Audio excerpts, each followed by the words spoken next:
চট্টগ্রাম সহ কয়েক জায়গার পর অবশেষে ঢাকায়ও ঝড় বৃষ্টি, বজ্রপাতে রাঙ্গামাটি, খাগড়াছড়ি ও কক্সবাজারে 6 জনের মৃত্যু। উপযুক্ত প্রার্থী নেই নির্বাচন বর্জনকারীদের, দ্রব্যমূল্যে নিম্ন আয়ের মানুষের কিছুটা কষ্ট আছে, হাহাকার নেই বলেছেন প্রধানমন্ত্রী। মেডিকেল চেকআপ শেষে হাসপাতাল থেকে বাসায় খালেদা জিয়া, বিদেশ নিয়ে তার লিভার ট্রান্সপ্লান্ট জরুরি জানিয়েছেন চিকিৎসক। রাজনীতির দখলে বিচার প্রশাসন সহ রাষ্ট্রের গুরুত্বপূর্ণ প্রতিষ্ঠানগুলো, অভিযোগ টিআইবির, নজরদারিতে থাকবে রাষ্ট্রবিরোধীরা জানালেন তথ্য প্রতিমন্ত্রী। 3 দিনের রিমান্ডে কথিত মানবতার ফেরিওয়ালা মিল্টন সমাদ্দার, মৃত্যু সনদ জালিয়াতি ও দাফনে ব্যাপক অনিয়মের প্রধান পুলিশের হাতে। দেখছিলেন বিআরবি কেবলস সংবাদ শিরোনাম, এবারে বিস্তারিত। কয়েকদিনের অস্বস্তিকর গরমের পর হঠাৎ এক পশলা বৃষ্টি রাজধানী ঢাকায়, সঙ্গে মৃদু ঝড়, তা কিছুটা স্বস্তি এনে দিয়েছে নগর জীবনে। বৃহস্পতিবার রাত 12টার দিকে হঠাৎ হিমেল হাওয়ার সঙ্গে গুড়ি গুড়ি বৃষ্টি নামে রাজধানীতে। ঝোড়ো বাতাসের সাথে ঢাকার বিভিন্ন এলাকায় নামে বৃষ্টি, এতে কিছুটা স্বস্তিতে ফিরেছে জনজীবন। আকাশ মেঘলা রয়েছে, এ সময় আকাশে বিদ্যুৎ চমকাতে দেখা যায়। আবহাওয়া অধিদপ্তর আগে জানিয়েছে, ঢাকা, ময়মনসিংহ ও বরিশাল বিভাগের 2-1 জায়গায় অস্থায়ীভাবে দমকা ও ঝোড়ো হাওয়া সহ বৃষ্টি অথবা বজ্রসহ বৃষ্টি হতে পারে। কোথাও কোথাও বিক্ষিপ্ত শিলাবৃষ্টিও হতে পারে। বৃষ্টিপাতের ফলে সারা দেশে তাপমাত্রা কমার সম্ভাবনা রয়েছে। পরবর্তী কয়েকদিন দমকা হাওয়া, ঝোড়ো বাতাস ও বজ্র ঝড় সহ বৃষ্টিপাত হতে পারে। ঢাকার আগে দেশের বিভিন্ন জায়গায় নেমেছে স্বস্তির বৃষ্টি। সবচেয়ে বেশি বৃষ্টিপাত হয়েছে কুতুবদিয়ায় 28 মিলিমিটার। বজ্রপাতে রাঙ্গামাটি, খাগড়াছড়ি ও কক্সবাজারে 6 জনের মৃত্যু হয়েছে। সকালে রাঙ্গামাটির বাঘাইছড়ি ও পৌর এলাকার সিলেটিপাড়ায় বজ্রসহ বৃষ্টি হয়। সিলেটিপাড়া এলাকায় কাপ্তাই হ্রদে মাছ ধরার সময় বজ্রপাতে 1 জন মারা যান। সকালে রাঙ্গামাটির বাঘাইছড়ির বরাদম মুসলিম ব্লক এলাকায় বজ্রপাতে মারা যান এক বৃদ্ধ। এদিকে সকালে খাগড়াছড়িতেও স্বস্তির বৃষ্টি নামে। এ সময় বজ্রপাতে মাটিরাঙ্গায় এক শিশুর মৃত্যু হয়। এক পশলা বৃষ্টিতে চট্টগ্রামে নাগরিক জীবনে নামে স্বস্তি, কিন্তু তা বেশি সময় স্থায়ী না হওয়ায় তাপপ্রবাহ থেকে মুক্তি মেলেনি মহানগরবাসীর। কক্সবাজারে বজ্রপাতে মৃত্যু হয়েছে 2 জনের। এর আগে তীব্র তাপদাহে অস্বস্তি আর ভোগান্তিতে হাঁসফাঁস অবস্থায় কেটেছে মানুষের। প্রতিনিধিদের পাঠানো তথ্য ও ছবিতে ডেস্ক রিপোর্ট। তীব্র তাপদাহ অব্যাহত রয়েছে চুয়াডাঙ্গায়। নাকাল জনজীবন, কিছুতেই ফিরছে না স্বস্তি। এর মধ্যে ঘন ঘন লোডশেডিংয়ে দুর্ভোগ বাড়িয়েছে আরও। ব্যবসা গরমে শান্তি পেতে বেশি বেশি গোসল আর ফুটপাতের অস্বাস্থ্যকর পানীয় পান করছেন অনেকে। তাপমাত্রা অনেক ভাড়া হইতে হচ্ছে না, কি করে খাবো এখন, লোকজন তো বেরোচ্ছে না। আমরা রাস্তাঘাটে যে করে খাবো, রিক্সা চালিয়ে খাবো, কি একটা কর্ম করে খাবো, আমাদের দ্বারা সম্ভব হচ্ছে না। এদিকে তীব্র গরম থেকে শ্রমজীবী মানুষকে কিছুটা স্বস্তি দিতে লেবুর শরবত, খাবার পানি, স্যালাইন, ক্যাপ ও ছাতা বিতরণ করেছে জেলা পুলিশ। কাঠফাটা রোদে মেহেরপুরে গ্রাম ও শহরের ব্যস্ত সড়কগুলো এখন অনেকটাই ফাঁকা। অতি প্রয়োজন ছাড়া মানুষ ঘরের বাইরে বের হচ্ছে না। বিপাকে রিক্সা ও ভ্যান চালকরা। শোচনীয় অবস্থা প্রাণীকুলেও। মুখ পুড়ে যাচ্ছে, তো কোনো রকম চলছে। তারপরে বেশি অসুবিধা হচ্ছে আমাদের এই রোদে যে দাঁড়িয়ে থাকবো, টায়ারও গরম হচ্ছে, সময় গাড়ি লিকও হয়ে যাচ্ছে। বিশাল তাপ, এর আগে এরকম তাপ ছিল না। আল্লাহ সব এই তাপ দিয়েছে, সব মালিক গাছপালা সব কেটে বেরিয়েছে, ওর রাস্তা যাওয়ারই তো নেই। প্রচন্ড হিট, গরু, বাছুর, ছাগল, মুরগি প্রচন্ড, পশু পাখি সমস্ত কিছুই যায় অবস্থা। পানি ধরেন ফ্রিজ আপ না করলে কোনোভাবে খাওয়া সম্ভব হচ্ছে না, আর বাইরে এতটাই হিটের অবস্থা যে ছাতা ছাড়া বেরোনো কোনোভাবে সম্ভব হচ্ছে না। পাবনায় দীর্ঘস্থায়ী অতি তীব্র তাপমাত্রায় চরম বিপাকে সাধারণ মানুষ। বেলা বাড়ার সাথে ফাঁকা হয়ে যাচ্ছে রাস্তাঘাট। অসহ্য গরমের সাথে লোডশেডিংয়ে বিপর্যস্ত জনজীবন। মানে এত রোদের তাপ, মনে করেন থাকাই কঠিন, খুব রিস্ক। কষ্ট আছে, আগে যদি 300 কামাই করতাম, এখন 150 টাকা কামাই হচ্ছে। আমার সংসার চালানি কষ্ট হয়ে গেছে। শ্রমজীবী মানুষের দারুণভাবে কষ্ট হচ্ছে, কাজ করতে পারছে না। তারপরে আছে ঘন ঘন লোডশেডিং, বিদ্যুতের একটা ভয়াবহ সংকটনের কারণে মানুষের জীবনযাত্রায় নাবিশ্বাস উঠছে। তাপদাহে পুড়ছে চাঁপাইনবাবগঞ্জের মানুষও। জেলায় বেড়েছে ডায়রিয়ার প্রকোপ। হাসপাতালে বাড়ছে গরমজনিত রোগীর সংখ্যা। রাজশাহীর তাপমাত্রা 41 ডিগ্রি সেলসিয়াস। জনজীবনে হাঁসফাঁস অবস্থা। ব্যাহত হচ্ছে স্বাভাবিক কাজকর্ম। এতে প্রচন্ড গরম, গরমে কাজ করতে পারিনি, প্রচুর গরমে ঠিক থাকতে পারি না, গা হাত মনে করে চিটচিট করে আর পানি পিপার সাথে মুখ শুকিয়ে যায়। সূর্যের চোখ রাঙানিতে উত্তপ্ত সাতক্ষীরাও। দিনের মতোই থাকছে রাতের তাপমাত্রা। অতি তীব্র তাপদাহে মারা যাচ্ছে ঘেরের চিংড়ি মাছ, ঝরে পড়ছে গাছের আম। তীব্র তাপপ্রবাহে কোথাও মিলছে না স্বস্তি। Bangla vision news desk. অন্যদিকে আবহাওয়া অধিদপ্তর 2-1 দিনের মধ্যে ঢাকা বিভাগে বৃষ্টির আভাস জানিয়ে বলেছে চলতি মাসের মাঝামাঝিতে ঘূর্ণিঝড়ের সংখ্যা রয়েছে। বিস্তারিত মামুন আব্দুল্লাহর রিপোর্টে। গরমে অতিষ্ঠ যখন জনজীবন, তখন সকালে আকাশ অন্ধকার করে বহু প্রতীক্ষিত এক পশলা বৃষ্টি ঝরল চট্টগ্রামে। মাত্র 20 মিনিটের এই বৃষ্টি নাগরিক জীবনে কিছুটা স্বস্তি আনলেও তা বেশি সময় স্থায়ী হয়নি। শুষ্ক হয়ে থাকা বাসাবাড়ি কিংবা সড়ক নিমিষেই শুষে নেয় এই বৃষ্টির পানি। সড়কে কিংবা অলিগলিতে তা গড়ানোর সুযোগ পায়নি। অন্যদিকে বৃষ্টি হয়েছে রাঙামাটি ও খাগড়াছড়িতেও।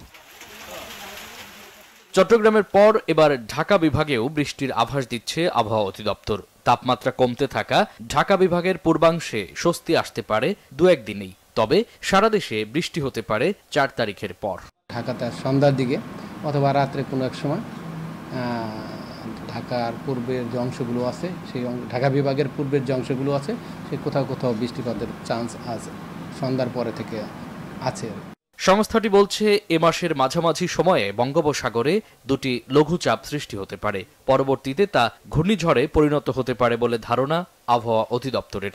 সাগরে এই মাসের 15 তারিখের পরে এই মাসের মধ্যে 1 থেকে 2টি লঘুচাপ সৃষ্টি হতে পারে। সেই লঘুচাপ আরো ঘনীভূত হয়ে নিম্নচাপ অথবা ঘূর্ণিঝড়ের রূপ নেওয়ার সম্ভাবনা আছে।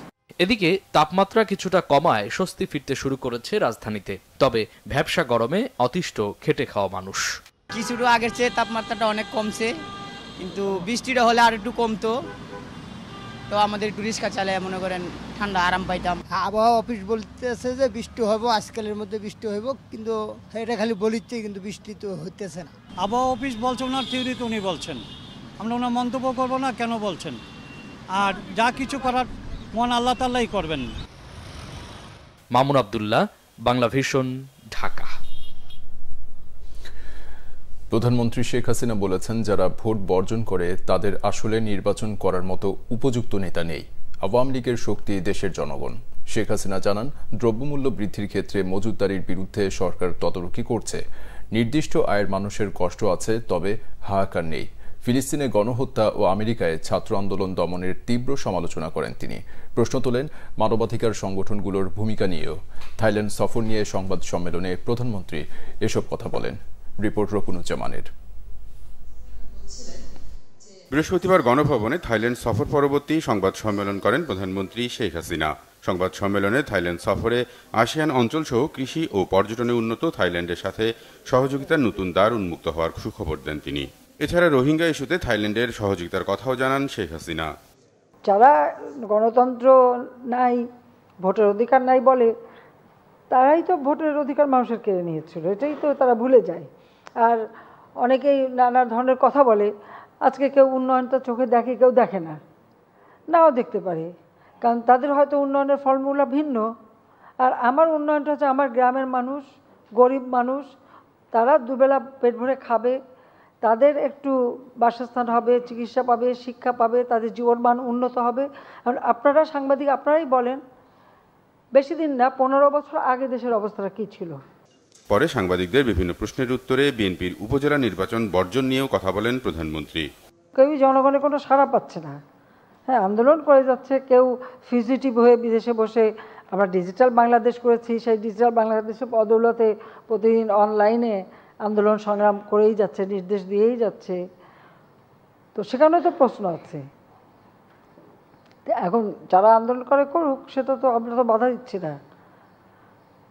অবশ্য আমার মনে হয় আমাদের একটু নতুন পথ নিয়ে নেওয়ার একটা সম্ভাবনা দেখা দিয়েছে, যে আমরা যদি আমেরিকার স্টাইলে আন্দোলন বা আমাদের পুলিশকে যদি বলে দিই যে আমেরিকা পুলিশ যেভাবে মানে আন্দোলন থামায়, সেটা অনুসরণ করতে পারে। পার্লামেন্ট ইলেকশন করতে হলে আপনাকে তো পাবলিকের কাছে দেখাতে হবে যে আপনার পরবর্তী নেতৃত্বে কে আসবে, বা প্রধানমন্ত্রী কে হবে, বা নেতা কে হবে। একটা নেতা তো দেখাতে হবে। আপনার কাছে যদি উপযুক্ত নেতা না থাকে, তখন তো আপনাকে একটা ছুতো খুঁজতে হয়। হ্যাঁ, ইলেকশন করলাম না, বিরাট ব্যাপার দেখালাম। বাস্তবতা তো সেইটাই, আমাদের দেশে তো ওইটাই হচ্ছে এখন। একটা সাজাপ্রাপ্ত আসামিকে যদি পাবলিকের কাছে দেখান, পাবলিক তো ওটা নেবে না। দ্রব্যমূল্য পরিস্থিতিতে নির্দিষ্ট আয়ের মানুষের কিছু কষ্ট হলেও এ নিয়ে হাহাকার নেই বলে মনে করেন প্রধানমন্ত্রী। এখন আর ডাল ভাতের জন্য কাঁদে না, এখন গরুর মাংসের দাম বাড়লো কেন, মুরগির দাম বাড়লো কেন, ডিমের দাম বাড়লো কেন, তার মানে মানুষ সেই লেভেলে সেই জায়গায় উঠে এসেছে, এটা তো স্বীকার করতে হবে। ফিলিস্তিনে গণহত্যা ও আমেরিকায় ছাত্র আন্দোলন দমনে মানবাধিকার লঙ্ঘন নিয়ে মানবাধিকার সংগঠনগুলোর ভূমিকা নিয়েও প্রশ্ন তোলেন প্রধানমন্ত্রী। যেভাবে গণহত্যা চলছে এটা অমানবিক। আর সব থেকে বড় কথা আপনারা দেখেছেন যে আজকে 900 ছাত্র, তারা নাকি ছাত্রছাত্রী মানে প্রফেসর থেকে শুরু করে সব গ্রেপ্তার হয়েছে এই আন্দোলন করার জন্য একমাত্র আমেরিকায়। আর এটা নাকি গণতন্ত্রের একটা অংশ, সেটা আমাদের শুনতে হয়। যেভাবে একজন প্রফেসরকে দাবড়ে ধরে মাটিতে ফেলে গ্রেপ্তার করা হলো, হ্যান্ডকাপ পরানো হলো। 2001 সালে বিএনপি জামাত ক্ষমতা আসার পরপরই ঠিক যেভাবে আওয়ামী লীগের নেতা কর্মীর উপর বিএনপির সন্ত্রাসী বাহিনী এবং পুলিশ বাহিনী যেভাবে অত্যাচার করেছিল, সেই অত্যাচারের কথাটাই মনে করিয়ে দেয়। অবশ্য আবার তাদের কাছে আমাদের মানবাধিকারের কথাও শুনতে, সবক নিতে হয়। এটাই হচ্ছে মানে সবথেকে দুর্ভাগ্যের। এছাড়া বৈশ্বিক যুদ্ধ পরিস্থিতির কথা মাথায় রেখে উৎপাদন বাড়ানোর উপর আবারও গুরুত্ব আরোপ করেন প্রধানমন্ত্রী শেখ হাসিনা। রকুনুজ্জামান, বাংলা ভিশন, ঢাকা। শুরু হয়েছে দ্বাদশ জাতীয় সংসদের দ্বিতীয় অধিবেশন। প্রথম দিনে ঝিনাইদহ 1 আসনের প্রয়াত সদস্য আব্দুল হাইয়ের মৃত্যুতে শোক প্রস্তাব গৃহীত হয়। বিভিন্ন গণতান্ত্রিক আন্দোলন সংগ্রামে আব্দুল হাইয়ের ভূমিকার কথা স্মরণ করেন প্রধানমন্ত্রী শেখ হাসিনা। শোক প্রস্তাবের ওপর আলোচনায় বক্তব্য রাখেন সংসদ নেতা প্রধানমন্ত্রী শেখ হাসিনা। আব্দুল হাইকে একজন নিবেদিত প্রাণ ও ত্যাগী ব্যক্তিত্ব উল্লেখ করে প্রধানমন্ত্রী বলেন, তার মতো সংসদ সদস্য ছিল বলেই সাধারণ মানুষের জীবনমান উন্নয়ন করতে পেরেছে সরকার। এর আগে অধিবেশনের শুরুতে সভাপতি মণ্ডলীর সদস্য মনোনয়ন দেন জাতীয় সংসদের স্পিকার শিরিন শারমিন চৌধুরী। সদস্যরা হলেন আওয়ামী লীগের সংসদ সদস্য এম এ মান্নান, আসাদুজ্জামান নূর, শফিকুল ইসলাম শিমুল ও জাতীয় পার্টির গোলাম কিবরিয়া টিপু। মনোনীত সংসদ সদস্যরা স্পিকার ও ডেপুটি স্পিকারের অনুপস্থিতিতে অধিবেশন পরিচালনা করবেন। এদিকে সংসদ বৈঠক শুরুর আগে কার্যোপদেষ্টা কমিটির সভা হয়, এতে সভাপতিত্ব করেন প্রধানমন্ত্রী শেখ হাসিনা। এবারের অধিবেশনের মেয়াদকাল ও অন্যান্য কার্যক্রমের বিষয়ে সিদ্ধান্ত হয় সভায়। দ্বাদশ সংসদের দ্বিতীয় অধিবেশন চলবে 9 মে পর্যন্ত। স্বাস্থ্য পরীক্ষা শেষে হাসপাতাল থেকে গুলশানের বাসায় ফিরেছেন বিএনপি চেয়ারপারসন বেগম খালেদা জিয়া। তার ব্যক্তিগত চিকিৎসক ডাক্তার জাহিদ হোসেন জানিয়েছেন, বিএনপি চেয়ারপারসনের লিভার ট্রান্সপ্লান্ট অত্যন্ত জরুরি হয়ে পড়েছে। বিদেশে নিয়ে দ্রুত তা করার পরামর্শ দিয়েছে মেডিকেল বোর্ড। রাজধানীর এভার কেয়ার হাসপাতালে কিছু জরুরি পরীক্ষা নিরীক্ষা শেষে রাত 8:55 বাসায় পৌঁছান তিনি। ডাক্তার জাহিদ আরও জানান, মেডিকেল বোর্ড বেগম খালেদা জিয়ার স্বাস্থ্যের সার্বক্ষণিক খোঁজ খবর রাখার পরামর্শ দিয়েছে। বিএনপি চেয়ারপারসন খালেদা জিয়া এখন মোটামুটি সুস্থ আছেন উল্লেখ করে ডাক্তার জাহিদ হোসেন জানান, তার হার্টে রিং পরানো হয়েছে। কিডনি জটিলতায় ভুগছেন তিনি। ডাক্তারের পরামর্শ অনুযায়ী বিএনপি চেয়ারপারসনের লিভার ট্রান্সপ্লান্ট 6 মাস দেরি হয়ে গেছে বলেও উল্লেখ করেন বেগম খালেদা জিয়ার ব্যক্তিগত চিকিৎসক। আওয়ামী লীগ সাধারণ সম্পাদক ওবায়দুল কাদের বলেছেন, যে কোনো উপায়ে ক্ষমতা দখল করাই বিএনপির রাজনীতির মূল উদ্দেশ্য। জনগণের ভোটাধিকার হরণের জন্য বিভিন্ন অপকৌশল গ্রহণকারীদের মুখে গণতন্ত্র ও ভোটাধিকারের কথা মানায় না। গণমাধ্যমে পাঠানো এক বিবৃতিতে ওবায়দুল কাদের আরও বলেন, বিএনপি রাষ্ট্র ক্ষমতা দখল এবং তা অবৈধভাবে ব্যবহার করে দুর্নীতি ও লুটপাট তন্ত্রের মাধ্যমে বাংলাদেশকে অকার্যকর রাষ্ট্রে পরিণত করেছিল। বাংলাদেশের ললাটে 5 বার দুর্নীতিতে চ্যাম্পিয়ন হওয়ার কলঙ্ক লেপন করেছিল। আওয়ামী লীগ সবসময় জনগণের ভোটে ক্ষমতায় এসেছে দাবি করে তিনি বলেন, আওয়ামী লীগ কোনো মিলিটারি ডিকটেটরের পকেট থেকে প্রতিষ্ঠিত রাজনৈতিক দল নয়, ক্ষমতার উচ্ছিষ্ট বিলিয়ে প্রতিষ্ঠিত দলও নয়। দ্বাদশ জাতীয় সংসদ নির্বাচন 1975 সালের পর দেশে অনুষ্ঠিত সব নির্বাচনের তুলনায় সুষ্ঠু হয়েছে বলেও দাবি করেন ওবায়দুল কাদের। বিএনপির সিনিয়র যুগ্ম মহাসচিব রুহুল কবির রিজভী বলেছেন, সরকারের পতনের ভয়ে বিদেশে আশ্রয় খোঁজার চেষ্টা করছেন আওয়ামী লীগের নেতাকর্মীরা। বিদেশে পরিবারের সদস্যদের পাঠিয়ে দিচ্ছেন তারা। তাপদাহে সাধারণ মানুষের মাঝে বিএনপির পক্ষ থেকে রাজধানীর বাড্ডায় খাবার পানি ও স্যালাইন বিতরণ করেন রুহুল কবির রিজভী। এ সময় তিনি বলেন, তপ্ত তাপদাহে সাধারণ মানুষ দুর্বিষহ জীবন পার করলেও কষ্ট লাঘবে সরকারের পক্ষ থেকে উদ্যোগ নেওয়া হয়নি। তিনি বলেন, আওয়ামী লীগের লোকেরা ব্যাংক লুট করে বিদেশে টাকা পাচার করছে, বিএনপির ব্যবসা প্রতিষ্ঠান দখল করছে। সরকারের চুরি, মহাদুর্নীতি, লুটপাটের কারণে দেশের করুণ অবস্থা। বিএনপি ৭ জানুয়ারি জাতীয় নির্বাচনের মতো উপজেলা নির্বাচন বর্জন করেছে। যেখানে নির্বাচন হবে সেখানেই ভোটারদের নির্বাচন বর্জনের আহ্বান জানান তিনি। বিচার, প্রশাসন, আইনশৃঙ্খলা বাহিনী সহ রাষ্ট্রের গুরুত্বপূর্ণ ব্যবস্থাগুলো রাজনীতির দখলে চলে যাচ্ছে। সংকুচিত হচ্ছে গণমাধ্যমের স্বাধীনতা, বলেছেন টিআইবির নির্বাহী পরিচালক ইফতেখারুজ্জামান। গত 2 বছরে পরিবেশ নিয়ে সংবাদ করতে গিয়ে 43 জন সাংবাদিক নির্যাতিত হয়েছে বলে জানান তিনি। এদিকে তথ্য ও সম্প্রচার প্রতিমন্ত্রী মোহাম্মদ আলী আরাফাত বলেছেন, স্বাধীন সাংবাদিকতা বাধাগ্রস্ত করা সরকারের ইচ্ছা নয়, তবে যারা রাষ্ট্রের বিরুদ্ধে কাজ করে তাদের নজরদারি করা হবে। রিপোর্ট করছেন ইমরুল কায়েস। বিশ্ব মুক্ত গণমাধ্যম দিবস নিয়ে সেমিনারের আয়োজন করে ট্রান্সপারেন্সি ইন্টারন্যাশনাল বাংলাদেশ টিআইবি। আলোচনায় উঠে আসে পরিবেশ সহ নানা বিষয়ে সংবাদ তৈরি করতে গিয়ে বিভিন্ন ধরনের বাধা বিপত্তির সম্মুখীন হন সাংবাদিকরা। অনেক ক্ষেত্রে সাংবাদিকদের নির্যাতনও করে থাকেন অনিয়মে জড়িতরা। তবে এসবের পরও সঠিক তথ্য তুলে ধরতে বস্তুনিষ্ঠ সংবাদ পরিবেশনে সাংবাদিকদের প্রতি আহ্বান জানান বক্তারা। নানা কারণে গণমাধ্যমের স্বাধীনতা সংকুচিত হচ্ছে বলে উদ্বেগ প্রকাশ করেন তারা। আমাদের কি স্টেট ইনস্টিটিউশনস যাদের হাতে জবাবদিহিমূলক গভর্নেন্স নিশ্চিত করার কথা, আইন প্রয়োগকারী সংস্থা, প্রশাসন বলি, আমাদের বিচারিক প্রক্রিয়া বলি, আমাদের বিভিন্ন কমিশনসগুলো বলি, সেগুলো কিন্তু আমাদের যে জিরো সাম পলিটিক্যাল গেম, সেই গেমটাকে এগিয়ে নেওয়ার স্বার্থে কিন্তু আমরা সেগুলোকে পলিটিক্যালি ক্যাপচার করে ফেলেছি বা ক্যাপচার হতে দিয়েছি। যে কারণে আমি যেটা বলছি যে ওই যে আইনি কাঠামোর দুর্বলতাকে ব্যবহার করে অপব্যবহার করে টার্গেটেড অ্যাবিউজ হয়, সেটার সাথে আবার অংশীদার হয়ে যায় কিন্তু আমাদের যা স্টেট ইনস্টিটিউশনসগুলোর একাংশ, যারা আবার এই চোখসাজস্যের ফলে আবার লাভবান হন। গণতন্ত্রের জন্য গণমাধ্যমের স্বাধীনতা, লিঙ্গ সমতা, নারীর ক্ষমতায়ন জরুরি। এগুলো একটি আরেকটির সাথে সম্পৃক্ত। পরিবেশ সহ মানুষের আগ্রহ আছে এমন বিষয়গুলো তুলে ধরার ক্ষেত্রে গণমাধ্যমের সক্ষমতা ও সুরক্ষা থাকতে হবে। সেমিনারে তথ্য ও সম্প্রচার প্রতিমন্ত্রী বলেন, মত প্রকাশের স্বাধীনতা শতভাগ নিশ্চিত করাই সরকারের অঙ্গীকার।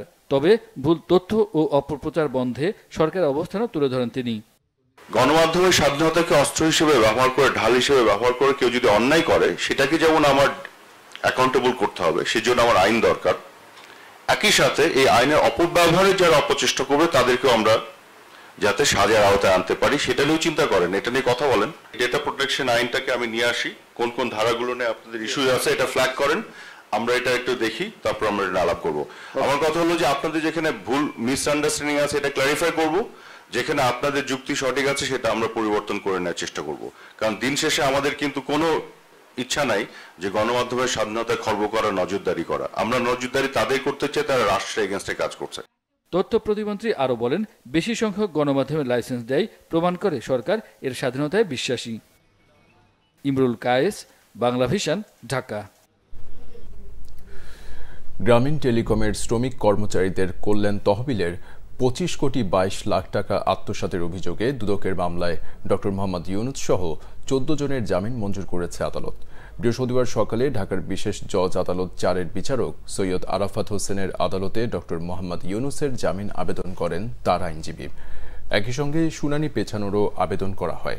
রাষ্ট্রপক্ষ প্রস্তুত থাকলেও উভয় পক্ষের বক্তব্য শুনে চার্জ গঠনের শুনানি পিছিয়ে দেন আদালত।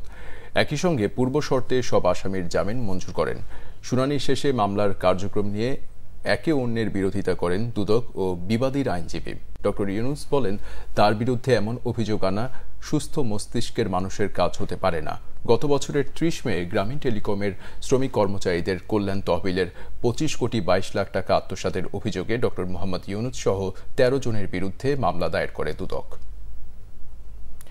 Child and old age care আশ্রমের চেয়ারম্যান মিল্টন সমাদ্দারকে 3 দিনের রিমান্ডে পাঠিয়েছে আদালত। প্রতারণার আশ্রয় নিয়ে জাল মৃত্যু সনদ তৈরির অভিযোগে দায়ের করা মামলায় আদালত এই আদেশ দেয়। এদিকে গোয়েন্দা পুলিশের হাতে গ্রেফতার কথিত মানবতার ফেরিওয়ালা মিল্টন সমাদ্দারের বিরুদ্ধে লাশ দাফনে ব্যাপক অনিয়মের প্রমাণ পেয়েছে গোয়েন্দা পুলিশ। এর মধ্যে তার বিরুদ্ধে বিভিন্ন থানায় 3টি মামলা হয়েছে বলে জানিয়েছেন ডিবি প্রধান হারুনুর রশিদ। বিস্তারিত গ্যালমান শফির রিপোর্টে। বৃহস্পতিবার বিকালে শুনানি শেষে ঢাকার অতিরিক্ত চিফ মেট্রোপলিটন ম্যাজিস্ট্রেট তোফাজ্জল হোসেনের আদালত মিল্টন সমাদ্দারের 3 দিন রিমান্ড মঞ্জুর করেন। এর আগে বুধবার রাতে রাজধানীর মিরপুর এলাকা থেকে মিল্টন সমাদ্দারকে আটক করে গোয়েন্দা পুলিশ। মিল্টন সমাদ্দারের বিরুদ্ধে 3টি বৃহস্পতিবার তার বিরুদ্ধে রাজধানীর বিভিন্ন থানায় 3টি মামলা হয়। ডিএমপি মিডিয়া সেন্টারে এক সংবাদ সম্মেলনে ডিপি প্রধান হারুনুর রশিদ জানান, মিল্টনের বিরুদ্ধে বহু অভিযোগ রয়েছে। রিমান্ডে জিজ্ঞাসাবাদে সব তথ্য বের হয়ে আসবে।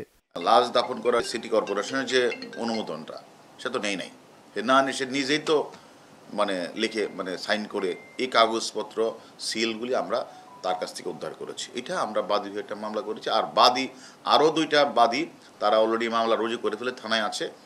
তার বিরুদ্ধে মোট 3টে মামলা রুজু হয়েছে। ডিবি প্রধান জানান, প্রয়োজনে মিল্টনের স্ত্রীকেও জিজ্ঞাসাবাদ করবে ডিবি। তাকে রিমান্ডে আসার পরে তার স্ত্রীকেও ডাকবো। আর কেউ যদি তার স্ত্রীর বিরুদ্ধে স্পেসিফিক অভিযোগ থাকে, মামলা করে, সেই প্রেক্ষিতে তাকে আমরা গ্রেপ্তার করব।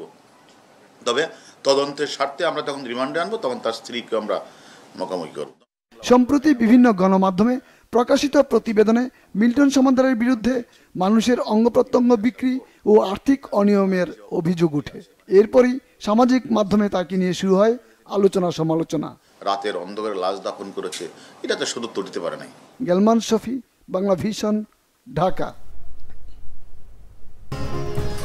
বাংলাদেশ ব্যাংকের সাবেক গভর্নর ডক্টর মোহাম্মদ ফরাসউদ্দিনের মতে জোর করে ব্যাংকের মার্জার বা একীভূত করা ঠিক নয়। বলেন, কোনো দুর্বল ব্যাংককে অন্য ব্যাংকের সঙ্গে একীভূত করলেই সেই ব্যাংক সবল হয়ে যাবে না। রাজধানীতে ইকোনমিক রিপোর্টার্স ফোরাম আয়োজিত অনুষ্ঠানে এসব কথা বলেন তিনি। ডক্টর ফরাসউদ্দিন বলেন, 2টি ব্যাংক একীভূত হতে তাদের নিজেদের সম্মতি নেওয়া জরুরি। এই পদ্ধতিতেই সারা পৃথিবীতে হয়। তার মতে ঋণ খেলাপি, কর খেলাপি, পাচারকারী একই সূত্রে গাঁথা। অর্থনীতি ও ব্যাংক খাতের স্বার্থেই শক্তিশালী বাংলাদেশ ব্যাংক ও দক্ষ অর্থ মন্ত্রণালয় জরুরি। ডক্টর ফরাসউদ্দিন আরও বলেন, এই মুহূর্তে ব্যাংকে আমানত আসা দরকার। আমানতের বীমার হার 1 কোটি টাকা করা গেলে মানুষের ঘরের টাকা ব্যাংকে ফিরে আসবে। অর্থনীতির আকার বৃদ্ধির সাথে দেশে বৈষম্য বেড়েছে বলে তিনি উল্লেখ করেন।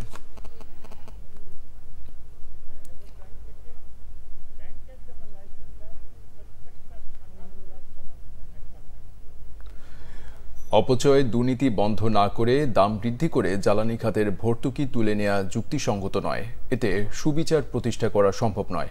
কনজিউমার্স অ্যাসোসিয়েশন অফ বাংলাদেশ ক্যাবের সংবাদ সম্মেলনে এই মন্তব্য করেন জ্বালানি বিশেষজ্ঞরা। ঢাকা রিপোর্টার্স ইউনিটিতে বৃহস্পতিবার সকালে অসাধু বিদ্যুৎ ও জ্বালানি ব্যবসা সুরক্ষায় মূল্যবৃদ্ধি নয়, জ্বালানির সুবিচার চাই শীর্ষক সংবাদ সম্মেলনের আয়োজন করে consumers association of Bangladesh cab. অনুষ্ঠানে বিশেষজ্ঞরা বলেন, জ্বালানি খাতের পরিকল্পনায় সরকারের কৌশলগত ভুল রয়েছে। নবায়নযোগ্য জ্বালানির ব্যবহার না বাড়িয়ে আমদানি নির্ভর জ্বালানির ওপর নির্ভর করছে সরকার। ভর্তুকি তুলে নেওয়া একমাত্র সমাধান নয়। বক্তারা আরও বলেন, দুর্নীতির কারণে যে ব্যয় বেড়েছে তার সমাধানের জন্য জ্বালানি খাতের দাম বৃদ্ধি করছে সরকার। প্রতিযোগিতাহীন বাজার তৈরি করে জ্বালানি খাতে লুণ্ঠন করা হয়েছে বলেও মন্তব্য করেন বিশেষজ্ঞরা।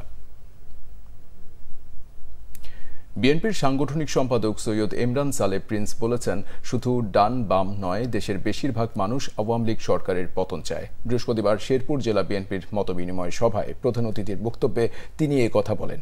প্রিন্স আরও বলেন, এই সরকার গণতন্ত্র হত্যা ও নির্বাচনী ব্যবস্থা ধ্বংস করেছে। অতি ডান অতি বামের কথা বলে প্রধানমন্ত্রী জনগণকে বিভ্রান্ত করছেন। বিএনপির আন্দোলনকে অগ্রাহ্য করার চেষ্টা করছেন। বিএনপি ক্ষমতার জন্য নয়, বরং জনগণের ভোটাধিকার প্রতিষ্ঠার জন্য আন্দোলন করছে বলেও মন্তব্য করেন তিনি। এতে সভাপতিত্ব করেন শেরপুর জেলা বিএনপির সভাপতি ও বিএনপির জাতীয় নির্বাহী কমিটির সদস্য মাহমুদুল হক রুবেল। এবারে খেলার সংবাদ।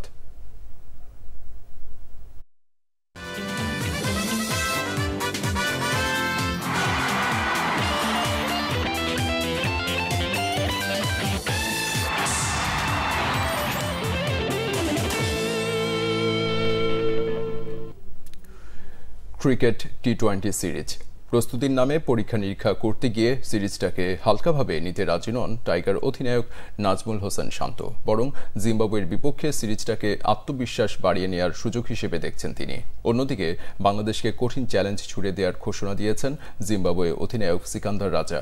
এই সিরিজে 5টি টি-20 ম্যাচ খেলবে বাংলাদেশ ও জিম্বাবুয়ে, যার প্রথমটি হবে আজ। চট্টগ্রামে ম্যাচ শুরু হবে সন্ধ্যা 6টায়। মনির হোসেন খানের প্রেস রিপোর্ট। বিশ্বকাপের প্রস্তুতি নিতেই জিম্বাবুয়ের বিপক্ষে টি-20 সিরিজ। বিশ্বকাপের ভাবনায় থাকা সাকিব, মুস্তাফিজ, সৌম্য সরকার নেই প্রথম 3 ম্যাচের স্কোয়াডে, অর্থাৎ প্রথম 3 ম্যাচের 15 সদস্য থেকে 3 জন বাদ পড়বেন বিশ্বকাপ দল থেকে। অনেকেরই ধারণা প্রথম 3 ম্যাচে দলের সবাইকেই নিজেদের প্রমাণের সুযোগ দেবে বাংলাদেশ। যদিও টাইগার অধিনায়ক নাজমুল হোসেন শান্ত জানালেন এই ধারণা ভুল। তার মতে স্কোয়াডের 15 জন সদস্যই পরীক্ষিত পারফর্মার, এক্সপেরিমেন্টের প্রয়োজন নেই। প্রস্তুতি নিতে গিয়ে যে আমরা খেলাটা হালকাভাবে নিব বা অনেক এক্সপেরিমেন্ট করতে যাব তাও না, কারণ এক্সপেরিমেন্ট করার প্রয়োজন হবে না এই কারণে যে 15টা প্লেয়ার এখানে আছে সবাই ক্যাপাবল ওই টিমকে হারানোর জন্য। সো প্রস্তুতি বলবো না, আমি বলবো যে প্রিপারেশন সুন্দর, আমরা কিভাবে কোন কোন জায়গায় আমরা অনেক কনফিডেন্ট নিয়ে ওয়ার্ল্ড কাপে যেতে পারি। অনেকদিন পর দলে জায়গা পেয়েছেন pace bowling allrounder Saifuddin. Late অর্ডারের ব্যাটিংটা এখন টাইগার অধিনায়কের বড় ভরসা। লোয়ার মিডল অর্ডার বা লোয়ার অর্ডারে যারা ব্যাটিং করে, তাসকিন, তানজিদ সাকিব, সাইফুদ্দিন, রিশাদ, ইভেন শরীফুল, সবাই কিন্তু মোটামুটি ব্যাটিং করতে পারে। সো কম্বিনেশন ওয়াইজ খুব ভালো একটা অবস্থানে আমরা আছি। অবশ্যই সাইফুদ্দিনের জন্য একটা বড় অপরচুনিটি, ও যদি ম্যাচ খেলার সুযোগ পায় অবশ্যই টিমের জন্য ভালো হবে, এবং ও যদি ওর সেরাটা দিতে পারে অবশ্যই টিম হেল্পফুল হবে। টি-20 বিশ্বকাপটা টিভি পর্দাতেই দেখতে হবে সিকান্দার রাজার জিম্বাবুয়েকে। অনেকেরই ধারণা এই সিরিজটা জিম্বাবুয়ের জন্য আসলে বাংলাদেশের বিশ্বকাপ প্রস্তুতিতে সহায়তার মিশন। যদিও এই ধারণা ঘোর বিরোধী জিম্বাবুয়ে অধিনায়ক সিকান্দার রাজা, বরং সিরিজ জিততে যথেষ্ট প্রস্তুতি নিয়েই এসেছেন তারা, জানালেন রাজা। আমি ভবিষ্যৎ বলতে পারবো না। আমরা যথেষ্ট প্রস্তুতি নিয়েই সিরিজটা খেলতে এসেছি। আমরা এখানে সিরিজটা জিততে এসেছি, যেমনটা বাংলাদেশ জিততে চাই। আমি বলতে পারবো না যে আমরা বাংলাদেশকে এই সিরিজে 3-4 কিংবা 5-0 ব্যবধানে হারাবো। এটা বলা বাংলাদেশকে অসম্মান করা হবে। একইভাবে বাংলাদেশ আমাদের 5-0 ব্যবধানে হারাবে ভাবাটাও আমাদের জন্য অসম্মানের হবে। ভালো একটা সিরিজ উপহার দেওয়ার প্রতিশ্রুতি দুই অধিনায়কেরই। Monir Hossain Khan, Bangla vision sports desk. সংবাদ শেষ করব বিআরবি কেবলস শিরোনামগুলো আরেকবার জানিয়ে দিয়ে।